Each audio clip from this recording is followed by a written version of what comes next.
Hulk समंदर के बीच कुश्ती पर गाता हुआ अपनी सब्ज बीवी के साथ रक्स कर रहा है। दोनों बेहद खुश नजर आते हैं।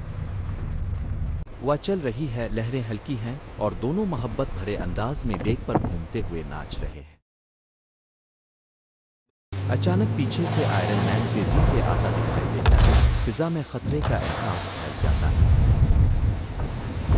आयरन मैन जोर से टकराता है, पानी उछल जाता है। हल्क फौरन अपनी बीवी को संभालता है।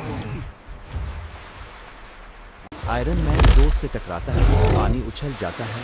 हल्क फौरन अपनी बीवी को संभालता है। समंदर में दोनों आमने सामने हैं। लहरों के बीच ताकत की जबरदस्त आजमाइश शुरू हो जाती है। हल्क कुश्ती तेज कर देता है। बड़ी लहरें चीरते हुए दोनों महफूज फासले पर निकल जाते हैं। पीछे दुश्मन गुम हो जाता है। हल्क और उसकी बीवी सुकून से हाथ थामे मुस्करा रहे हैं।